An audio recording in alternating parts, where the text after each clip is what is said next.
મારે સાંભળવું છે. મૈત્રેય ઋષિ કહે છે કે વિદુર, એક વખતના સમયે દક્ષ પ્રજાપતિને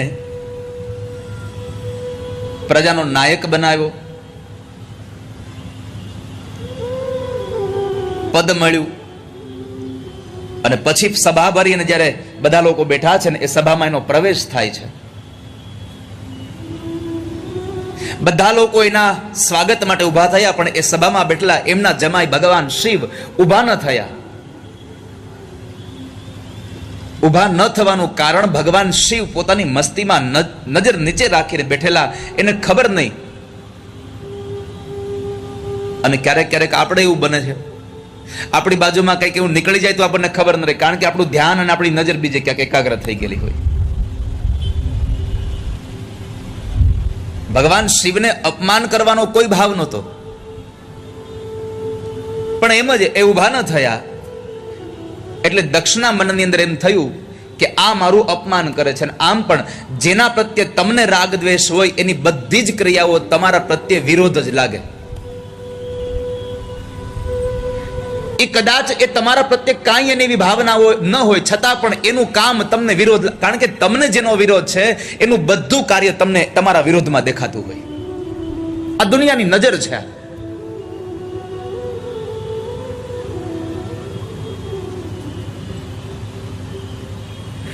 જે માણસને તમારો જેનો વિરોધ કરો છો તમે, જેનો એ માણસ અહીંયા આવીને પ્રવચન દેવા ઉભો થાય અને એ પ્રવચનમાં સામાન્ય રીતે કોઈ પણ બીજી વાત કરતા હોય તો એ બધું આપણને જ લાગુ પડતું હોય. આપણે આવું સમજીને બેઠા રહીએ અને પછી આપણે એનો વિરોધ કરીએ.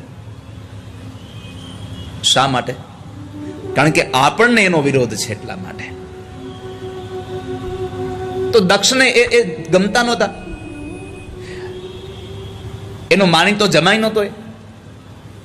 એટલે ભગવાન શિવ એનું અપમાન કરતા હોય આવી એની વિચારધારા બની.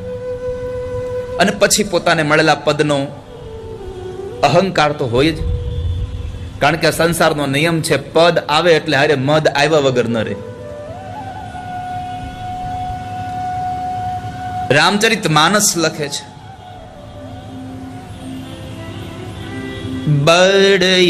બળયધિકાર દક્ષ જબ પાવા,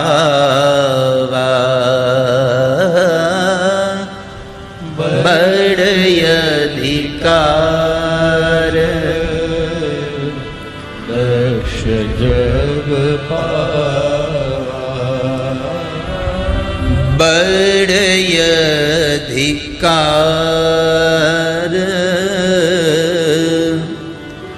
દક્ષ જબ પાવા,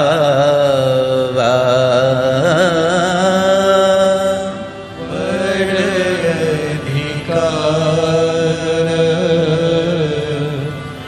દક્ષ જબ પાવા, અતિ અભિમાનુ હૃદય તબ આવા,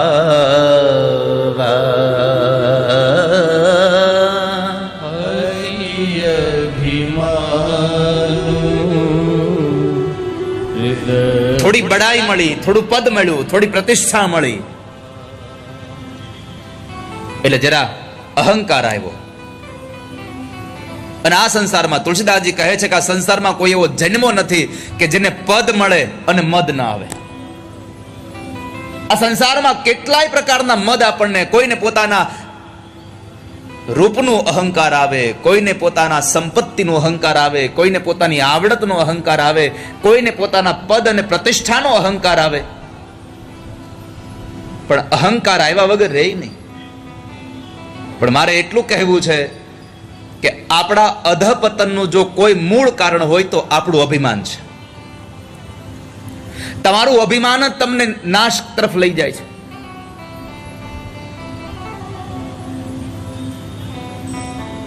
દરિયામાં હોડી હોય એ પોસાય,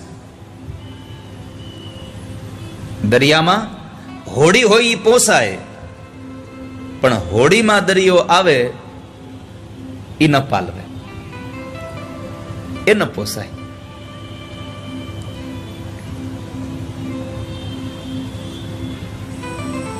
પરમાત્માને પ્રાર્થના કરીએ કે નાથ, આ સંસારમાં તમે પરમાત્મા બધાને બધું આપો છો, પણ બધાને વિશેષ રૂપે કંઈક એક ના એક વસ્તુ આપો છો, પણ મને જે વિશેષતા આપો એનો અહંકાર ન આવે એવી કૃપા કરજો મારા ઉપર. વિશેષ વસ્તુનો અહંકાર ન આવે.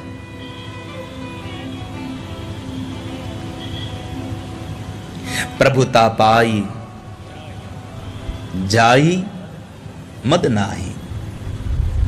પ્રભુતાનો અનુગ્રહ મળે ભગવાનનો અને મદ ના આવે, અસંભવ છે.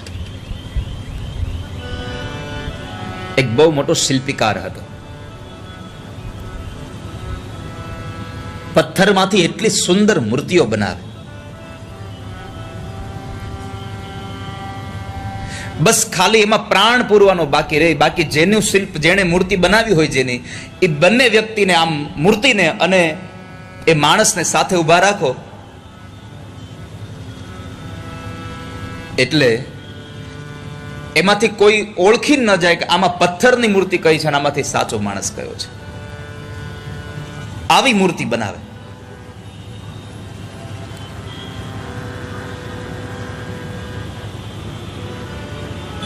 એમાં એને એક વખત સત્સંગમાં જ્ઞાન એને જાણવા મળ્યું કે એક દિવસ તો આપણે મરી જવાનું છે, ભગવાન આવીને ઉપાડી જશે.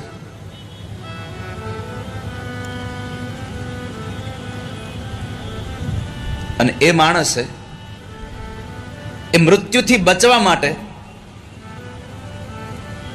પોતાના જેવી 15 જેટલી મૂર્તિઓ બનાવી દીધી. અને જેવા સમાચાર મળ્યા કે મારું મૃત્યુ માટે મને એમના દૂતો લેવા આવે છે, એ 15 મૂર્તિઓની વચ્ચે ઉભો રહી ગયો. યમના દૂતો આવીને ચક્રાવે ચડ્યા કે આમણાથી આપણે લઈ કોને જવાનો છે? બધા એક સરખા, આપણે તો એકને જ લઈ જવાનો છે. મળે જ નહીં, મળે જ નહીં.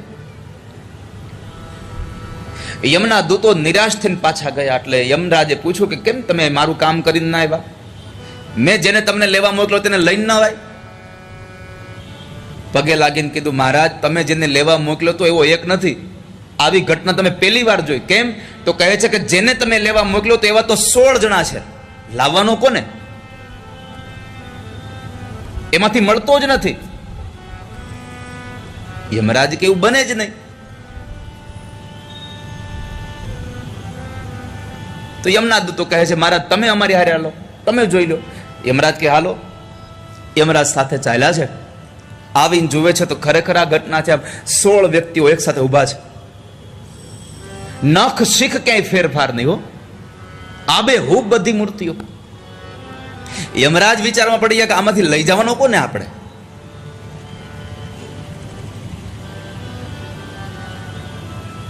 તરત જ પછી યમરાજ બધી મૂર્તિઓને આમ જોઈ જોઈને બોલ્યા કે વાહ, જેણે બનાવ્યું બહુ મોટો માણસ છે. ક્યાંય નખ શીખ એક પણ જગ્યાએ ભૂલ નથી.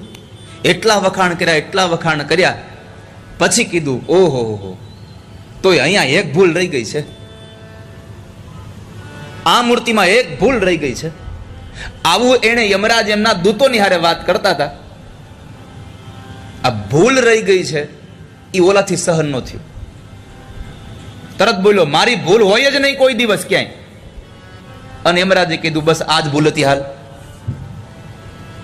આટલી જ ભૂલ હતી. માણસને પોતાની વિશેષ રૂપે પરમાત્માએ જે આપણને શક્તિ આપી છે એનો અહંકાર આવે છે. અને એ જ અહંકાર આપણા પતનનું મૂળ કારણ બની જાય છે. માટે ઈશ્વરને પ્રાર્થના કરી, ભગવાન તમારી આપેલી વિશેષ એ શક્તિનો અમને ક્યારેય અહંકાર ના આવે.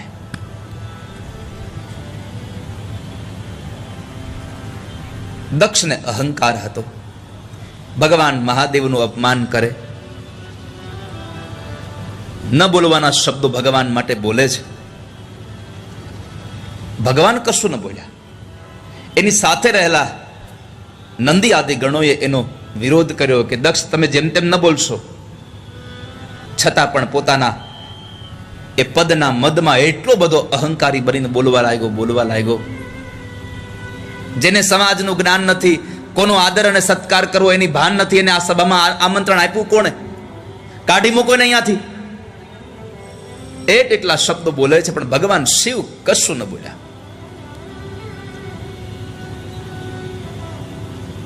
શાંત રહ્યા.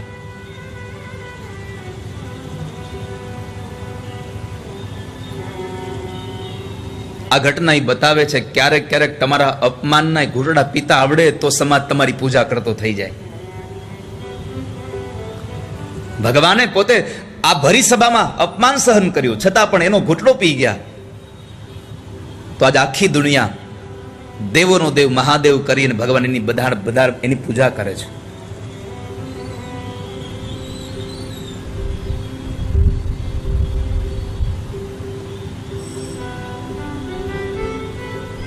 અને એ સમય સામસામા એકબીજા શાપ આપે છે. નંદીએ શાપ આપ્યો કે તું ક્યારનો મેં કરે છે તો મેં કરવા વાળો બકરાના મોઢા વાળો બનીશ.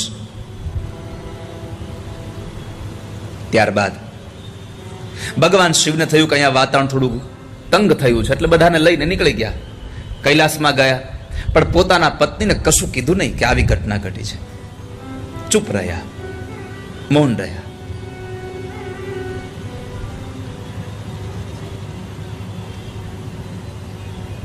પોતાનું અપમાન થયું છે આવું માની લઈને શિવજીનું અપમાન કરવા માટે એને યજ્ઞ કરે છે. અને આમ પણ આ દુનિયામાં આપણે ઘણા બધા દક્ષ જેવા છીએ, કાંઈ પણ સમાજમાં જોયું છે એટલે એને આપણે જાણવા કરતા સીધું માની લઈએ છીએ, પછી એનામાં આપણે બધો જ પ્રત્યુત્તર આપ્યા કરીએ છીએ. મારી આપ સૌને પ્રાર્થના છે કે સમાજમાં કોઈ પણ ઘટના ઘટે તો પહેલા એને જાણી લેવી અને પછી એમાં આપણો પ્રત્યુત્તર આપવો. માની ન લેવું સીધું, પણ આપણે તો સીધું માની લેવા વાળા માણસ છીએ. અને એમાંય કોઈની ખરાબ વાત આવી તો તરત માની લઈએ.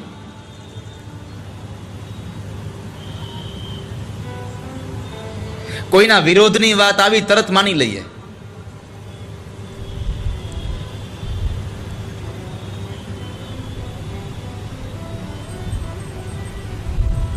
દક્ષે જાણ્યું નહીં, સીધું માની લીધું અને એને યજ્ઞ કર્યો. બધાને આમંત્રિત કર્યા, પણ ભગવાન શિવ અને પોતાની દીકરી ભવાનીને આમંત્રણ ના આપ્યું.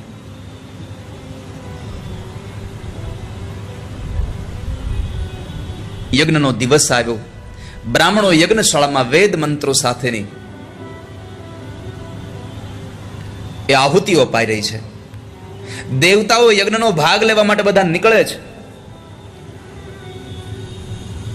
અને એમાં ઘણા દેવતાઓ કૈલાસ ઉપરથી વિમાન લઈને નીકળ્યા. હાલો જરાક જોતા જઈએ કે દીકરીને જમાઈને આમંત્રણ ન થાય પૂરી કરે છે શું.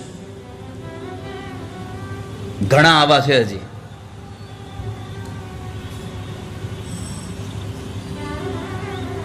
જાણી જોઈને આમ આમ આમ પૂછે, તમને અહીંયા દુખે છે? પાછા દબાવીને પૂછે, અહીંયા જ દુખે છે ને? આ દુનિયા છે.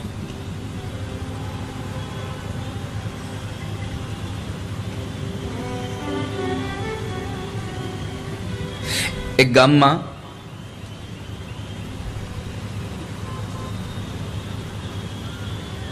એક વ્યક્તિએ આખા ગામને જમવાનું આપ્યું, પણ એક વ્યક્તિને જમવાનું ન આપ્યું, એને આમંત્રણ ન આપ્યું.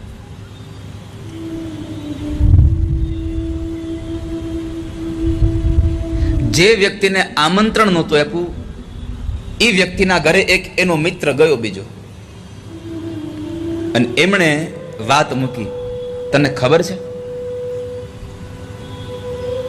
ફલાણા ભાઈએ આખા ગામને બધાને જમવા પોતાના ઘરે બોલાવ્યા છે.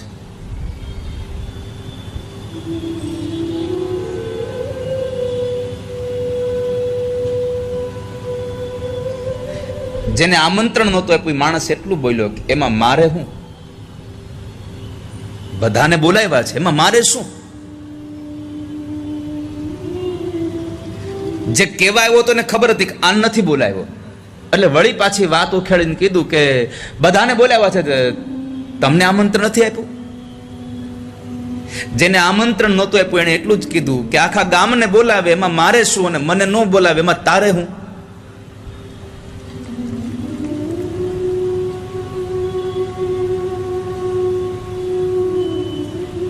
ખબર હોય કે આપણે એની હારે વ્યવહાર નથી, છતાંય બાજુવાળા આવીને પૂછે કે આજ તમારે તો આમંત્રણ નહીં આવ્યું ને, અરે તને ખબર જ છે કે નથી આવ્યું તોય પૂછવાનું.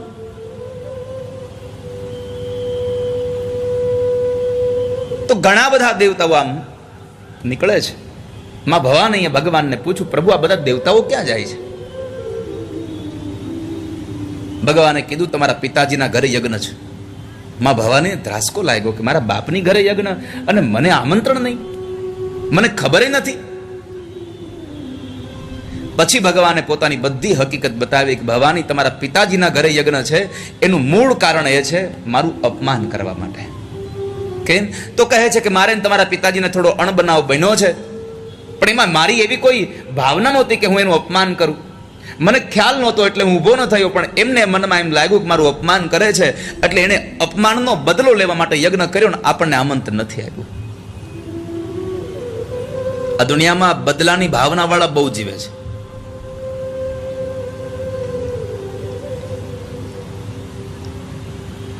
ભવાને કીધું કે પ્રભુ એક કામ કરીએ, ચાલો ને જઈએ.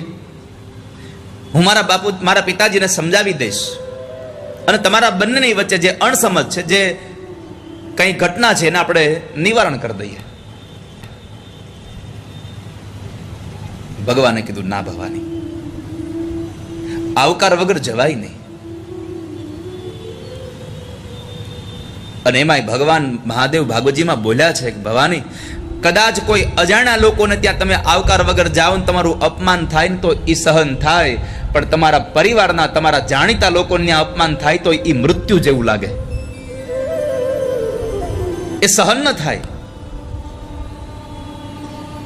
આવ નહીં આદર નહીં, નહીં નૈનું માને,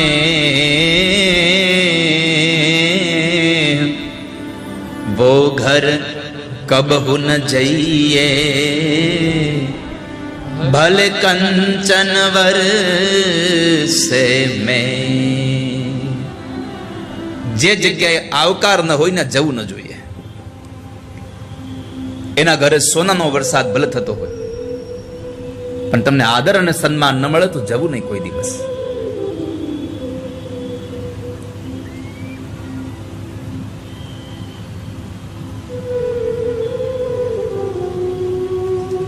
આ કોઈના ઘરની વાત છે, કથાની વાત નથી. નહીં તો લોકોને થશે કે અમે કથામાં ગયા, અમને આવકાર ન મળ્યો, અમને વ્યાસપીઠે જવા ન મળ્યું. હવે અહીંયા જેટલા આવ્યા છે ને, પૂજ્ય સોલા ભાગવત વિદ્યાપીઠના પ્રણેતા પૂજ્ય દાદાજી એવું કહેતા કે ભાગવત સાંભળવા માટે, ભગવાનની કથા સાંભળવા માટે જેટલા લોકો આવ્યા હોય એનું નામ સાથે સન્માન કરવું જોઈએ. આવું દાદાજી વાક્યમાં બોલતા, કારણ કે તો ભગવાન રાજી થાય. પછી દાદાજી એટલું કહ્યું કે બધાના નામ લઈને જો બોલાવા જઈએ તો કથા ક્યારે કરવી?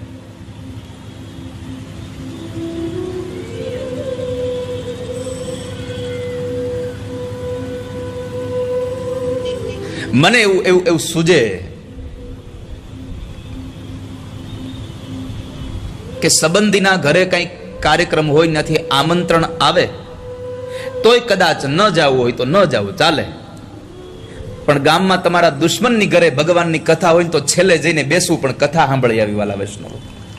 દુશ્મનના ઘરે લાભભાઈ, મુલીનભાઈ, આજે દુશ્મનના ઘરે પણ પરમાત્માની કથા સાંભળવા જવી હોય તો જતું રહેવું.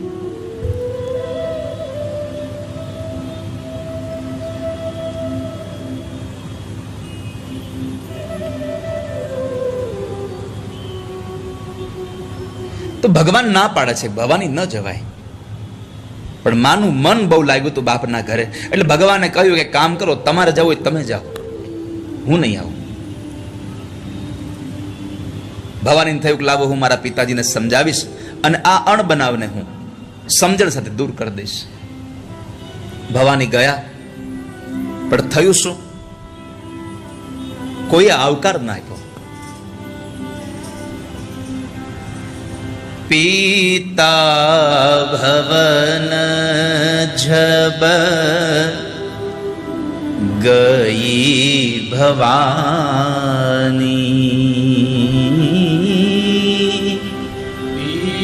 પિતા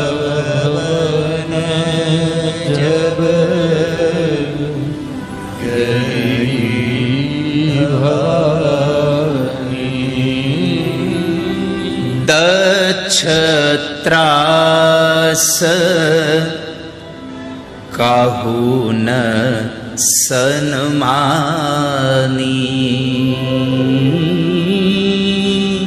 દક્ષત્રાસ કાહુ ન સન્માની. બાપના ઘરે જાય છતાં એને કોઈ આવકાર નથી આપતું. યજ્ઞશાળામાં જાય, બાપ અને દીકરીની નજર એક થાય છતાં પણ બાપ બોલાવતો નથી, ફરી જાય છે, અવળા ફરી જાય.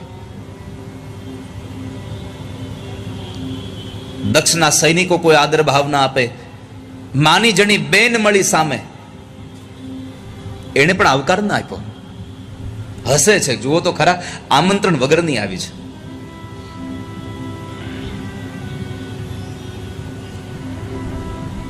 બધાએ એમનાથી નજર ફેરવી, પણ એક માં હતા. માએ કહ્યું કે બેટા આવી ગઈ દીકરા. કારણ કે આ દુનિયામાં આખી દુનિયા તમારાથી અવળું ફરી શકે, પણ તમારી એક સ્થિતિ ગમે તેવી હોય, તમારી માં તમારાથી અવળું મોઢું ન ફેરવી શકે. માં ન ફરી શકે, ગમે તેવી સ્થિતિ હોય.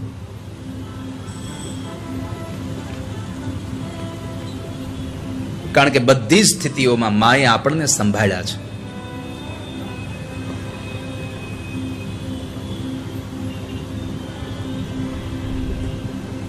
માએ આવકાર આપ્યો. માના ખોળાની અંદર મસ્તક રાખીને માં ભવાની રડે છે. માએ આશ્વાસનના શબ્દો કીધા કે બેટા તારા પિતાજીને આવી દુર્બુદ્ધિ સૂજી અને એને આવું કર્યું છે, પણ આપણી ઘરે આટલું સત્કર્મ છે, તારે આ સમયે દુઃખી ન થવું જોઈએ, તારે રડાઈ નહીં, દુઃખી ન થાય.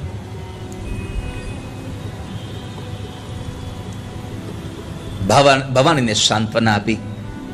થોડી વારના એ રુદન પછી સ્વસ્થ થયેલા માં ભવાની ફરી વખત યજ્ઞશાળામાં જાય છે. જેવા યજ્ઞશાળામાં ગયા, બધા જ દેવોનું સ્થાપન જોયું, પણ એકમાત્ર પોતાના પતિનું સ્થાપન ન જોયું. માં ભવાનીને દુઃખ બહુ લાગ્યું. પોતાનું અપમાન થયું એનું દુઃખ ન લાગ્યું, પણ પોતાના પતિનું અપમાન થયું એ દુઃખ લાગ્યું. આ સંસારની સાચી આર્ય નારી એ છે કે બધા જ અપમાન સહન કરી શકે, પણ પોતાના પતિનું અપમાન સહન ન કરી શકે. મારા પતિને કશું ન કહેશો ક્યારેય.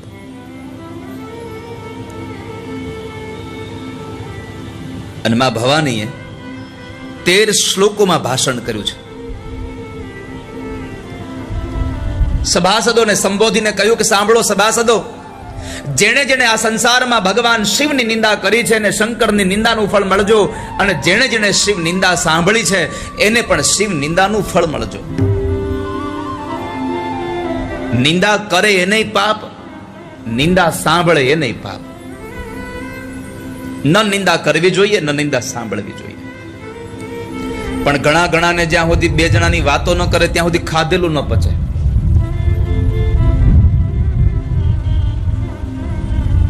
અરે ઘણી વખત તો બાજુના ઘરે જરાક આમ ઊંચા અવાજે બે વ્યક્તિ વાતો કરતા હોય, પડોશના ઘરે રસોડામાં કોઈ કામ કરતું હોય, અને રસોડામાં તો ગરદણે જ કામ કરતા હોય, પુરુષ તો હોય નહીં ત્યાં. અને છોકરો બરાબર જો રમતમાં અવાજ કરતો હોય ને આ સમયે બરાબર બાજુના ઘરે થોડોક ઊંચો અવાજ બે વ્યક્તિનો સંભળાય, એટલે છોકરાના રમકડા હાથમાંથી લઈને કહી દે ઘડી ચૂપ બેસ, અને બારીએ કાન રાખે ને સાંભળે શું થઈ રહ્યું છે. જ્યાં સુધી આપણને બીજાની વાતો ન સાંભળી ત્યાં સુધી મજા નથી આવતી.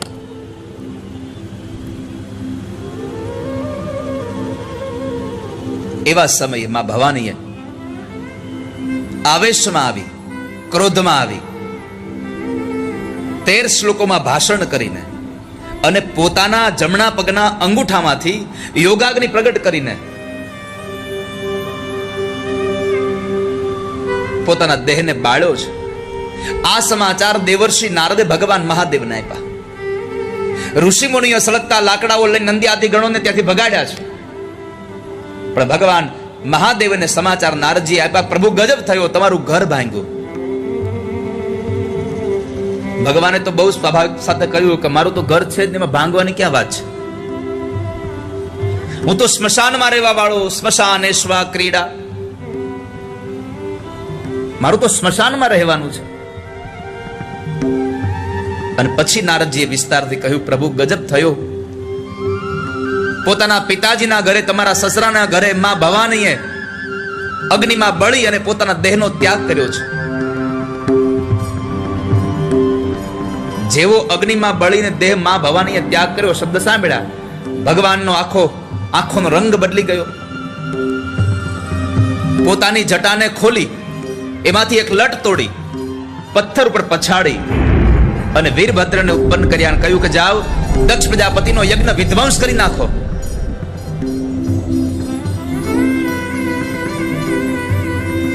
નંદી આદિ ગણોને સાથે લઈને આવેલા એ વીરભદ્રએ આવેલા કેટલાય દેવતાઓને, કેટલાય ઋષિઓને બધાને માર્યા, કેટલાયની દાઢી ખેંચી નાખી, કેટલાયના કપાળ ફોડ્યા, કેટલાયના દાંત પાડી નાખ્યા અને દક્ષ પ્રજાપતિનું મસ્તક ઉતારી યજ્ઞકુંડમાં નાખી દીધું. અને બીજી બાજુ ભગવાન મહાદેવ માં ભવાનીના એ શબને પોતાના ખભા ઉપર લઈ અને ભગવાન તાંડવ નૃત્ય નાચતા હતા.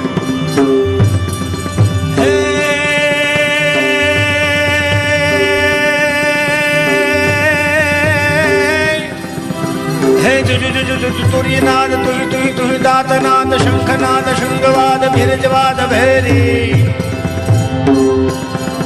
हे तात पात तात तात बचन तात प्रगट तान थरगट मरकट लखाट मंद मंद भेरी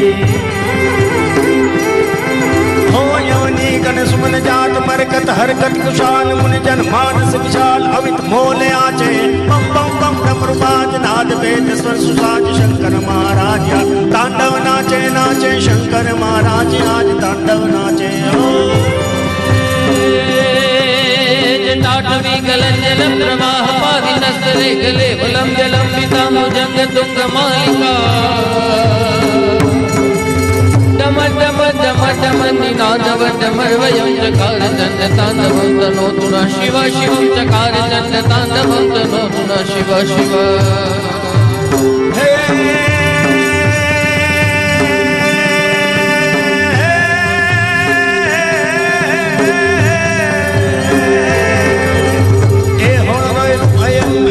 होय तक्षियम ए होणरोय अयम ए हय होय तक्षियम हरडाग तळलाव लाव रहविलम साजे तमणाग नभजे भयम दर्दस्तब दर्दसुम तब छट छट छट पटवे सहजा सुन साजे हिमि हिमि विचंद्र जार 14 संख्या विशाल ओ हर हर हर हर हर ब्रह्म वेद बाचे बम बम बम तंगवाद नाद वेद सरसु साज शंकर महाराज तांडव नाचे नाचे शंकर महाराज तांडव नाचे त्रिशूल हाथनाथ रक्ष यज्ञ खंडितौ धरी त्रिशूल हाथनाथ रक्ष यज्ञ खंडितम रमण्ड घोर गणगरम तांडव वर्णितौ देवादिदेव दिव्य भव्य भासकं भयंकरं उमापति महेश्वरं नमामि शिव शंकरं उमापति महेश्वरं नमामि शिव शंकरं उमापति महेश्वरं नमामि शिव शंकरं. ભગવાન મહાદેવ તાંડવ નૃત્ય નાચે. બીજી બાજુ વીરભદ્ર દેવતાઓની પાછળ પાછળ દોડે અને દેવતાઓ તમામ ભગવાન બ્રહ્મા પાસે ગયા. બ્રહ્માને જઈને કીધું કે બ્રહ્માજી અમને બચાવી લો જલ્દી. બ્રહ્માએ પૂછ્યું થયું શું? તો કહે છે કે ભગવાન શિવનો એક ગણ આવીને અમને બધાને મારે છે. કેમ? તો કે છે દક્ષના યજ્ઞમાં ગયા હતા ને ત્યાં આવી ઘટના ઘટી. બ્રહ્માજી એટલું જ કીધું કે ત્યાં ગયા શું કામે? તો કે આમંત્રણ આવ્યું હતું તો ગયા. તો આમંત્રણ તો મને આવ્યું હતું. જ્યાં દેવોનો દેવ મહાદેવ ન હોય ને આ દેવતાઓ ન જવું જોઈએ. આમાં હું કઈ નહીં કરી શકું. એક કામ કરો, તમે નારાયણને મળો. બ્રહ્માજીને કીધું તમે સાથે ચાલો. ભગવાન નારાયણ પાસે બ્રહ્માજીને લઈને ગયા. ભગવાન નારાયણની સ્તુતિ કરી. ભગવાનને કીધું પ્રભુ જલ્દી કરો, આ વીરભદ્રને શાંત કરો, ને તો હમણાં અમને બધાને મારી નાખશે. નારાયણ ભગવાને કહ્યું કે આમાં મારું કામ નથી, કારણ કે આ ગણ તો ભગવાન શિવનો છે, એને કયો એ શાંત કરીએ, કે આપણું કામ નહીં એમાં. તમે શિવ પાસે જાઓ. દેવતાઓ આજીજી કરે છે, ભગવાન અમે ત્યાં જઈએ ને કદાચ ભગવાનનું ત્રીજું નેત્ર ખુલી જાય તો અમે બધા બળીને ભસ્મ થઈ જઈએ. પ્રભુ આપ હવે જલ્દી રસ્તો કરો ને બચાવો અમને, તમે સાથે ચાલો. ભગવાન નારાયણ અને બ્રહ્માની આગેવાનીમાં તમામ દેવતાઓ ભગવાન મહાદેવ પાસે આવે છે. ભગવાન મહાદેવ ઉત્તરથી દક્ષિણ, દક્ષિણથી ઉત્તર થઈ રહ્યા છે.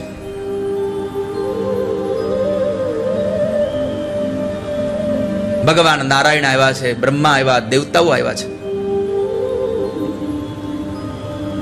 ભગવાનને સ્તુતિ કરે, ભગવાનને પ્રાર્થના કરે છે. પરમાત્મા શાંત નહોતા થતા. ભગવાન નારાયણે એના સુદર્શન ચક્ર વડે માં ભવાનીના એ શબના ટુકડાઓ કર્યા. એ શબના ટુકડાઓ જ્યાં જ્યાં પડ્યા ત્યાં ત્યાં આગળ શક્તિપીઠોની સ્થાપના થઈ. આજે પણ વર્તમાન સમયમાં એ બધી જ શક્તિપીઠોમાં માં જગદંબાની ઉપાસના થઈ રહી છે. માના ગુણાનુવાદ ગવાઈ રહ્યા છે. એમાં આપણે બે રીતે વિશેષ ભાગ્યશાળી છીએ વાલા વૈષ્ણવો.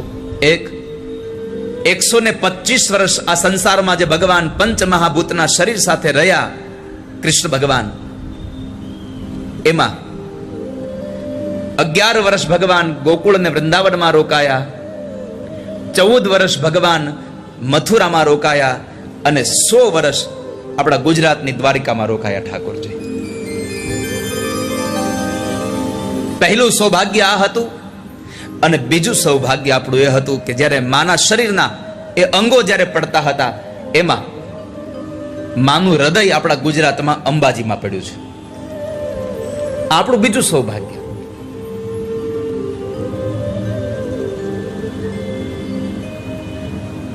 પરમાત્માને પ્રાર્થના કરે છે, પ્રભુ આપ શાંત થાઓ, આપ શાંત થાઓ. શંભો શરણે પડી માંગુ ઘડીએ ઘડી કષ્ટ કાપો દયા કરી દર્શન શિવ આપો શંભો. કદાચ આ પ્રાર્થના ભગવાન નારાયણ નહીં કરી હોય, એને સંસ્કૃતમાં ગાયું હશે, પણ હું આ એટલા માટે તમને ગવડાવું છું કે તમે સાથે ગાઈ શકો એટલા માટે. કારણ કે આ સંસારનો કોણ એવો મનુષ્ય છે કે જે દુઃખમાં નથી? બધું જ પરમાત્માએ આપ્યું હોય તો છેલ્લે આપણે ભગવાનને કહેતા હોય પ્રભુ હવે શાંતિ આપો. બધું આપ્યા પછી શાંતિ માંગીએ છીએ. એટલા માટે આપ સૌ ગાઈ શકો એના માટે એક પંક્તિ. શંભુ પડી મારું